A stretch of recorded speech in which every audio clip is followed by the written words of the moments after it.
wasiirka ganacsiga iyo maalgashiga caalamiga ee Soomaaliya Dr. Maxamed Cabdilaahi Cumar iyo maariyaha dekedda magaalada Berbera Cali Xurxur waxay safar ugu kictimeen dalal ku yaala galbeedka Afrika sida dalalka Nigeria iyo Congo waxaanay qayb ka tahay kormeer ku tagi doonaan dekedaha qaar ka mid ah dalalka galbeedka Afrika waxaanu la xidhiidhaa dhawaan wadahadalkii dhex maray Soomaaliland iyo dalka Faransiiska ku aadanaa in dekedda magaalada Berbera maalgashi lagu sameeyo wasiirka wasaaradda ganacsiga iyo maalgashiga Soomaaliland Dr. Maxamed Cabdilaahi Cumar oo la hadlay warbaahinta waxa uu sheegay in wafdigaasi uu kamid yahay maariyaha dekedda magaalada Berbera iyo wasiirka wasaaradda arrimaha dibadda Maxamed Biixi Yunis oo isagoo imika socdaal ku jooga dalka Guinea ay soo kormeeri doonaan dekedaha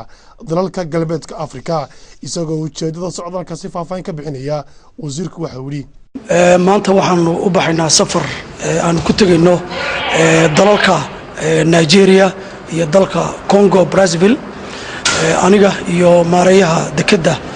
Berbera Cali Xurxur Cali Cumar Maxamed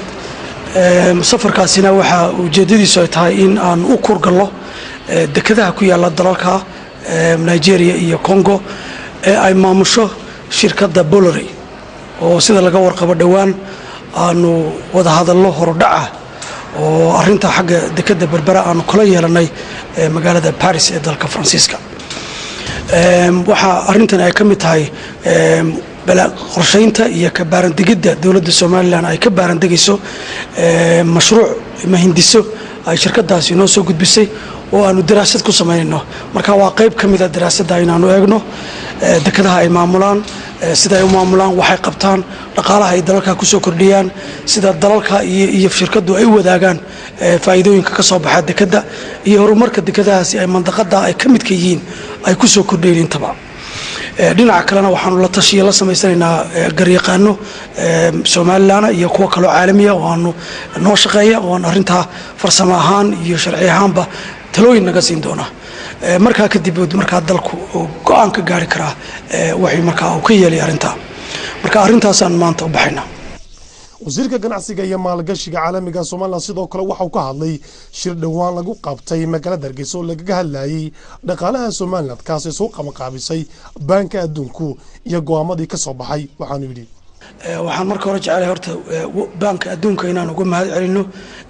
taakulaynta iyo gacanta uu naga siiyay in daraasad lagu sameeyo dhaqaalaha dalka waxayna ahayd arrin runtii tallaabo xagga wanaagsan loo qaaday oo siinaysa xukuumadda iyo dalkaba yardstick ama wax lagu qiyaasi karo horumarka dalka isla markaana aanu ka shaqaal qaadano meelaha u baahan in la hagaajiyo hase yeeshee warbixintaasi runtii waxaa ka muuqatay arrimo fara badan oo sixitaan u baahan waa marka ugu horeysa horta waxay ku salaysan tahay populationka Soomaaliland oo 4 milyan iyo in ka badan ba ay ku qiyaastay marka taasi waxay saameyn ku yeelanaysaa GDP per capita waxaan loo yaqaano ama inta qofka Soomaaliland ku soo beegmi karta dhaqaalaha dalka wax soo saarkiisa dhinaca kale qiyaasta ay qaadatay waxay qiyaas aan la wada eegin kaabayaasha dhaqaalaha ee dalka oo dhan مثلا Soomaaliland waa dal nabadgelyo ah waa dal dimuqraadi ah waa dal mutacalimiin fara badan iyo dhalinyaro fara badan oo jaamacadaha ka soo baxa waxaad moodaa arrimaha inaan la tixgelin waa arrimahaasi tixgelintoodu waxay keeni kartaa inay Soomaaliland halkaa ka korayso inta qiyaasta imika la qaatay inay ka korayso dhinaca kale Soomaaliland waxa ay leedahay oo kale wax soo saar soo taraya maalin walba marka kan sanad qura ku qiyaasna marka waxay u baahan tahay arrintaasi in meelaha qaar dib loogu noqdo wasiirka wasaaradda ganacsiga iyo maalgashiga caalamiga Soomaaliland sidoo kale waxa uu sheegay in Soomaaliland ay soo dhawanayso maalgashi caalami ah oo lagu sameeyo isagoo sidoo kale soo hadal qaaday dhibaatooyinkii ka dhacay dalka Koonfurta Suudaan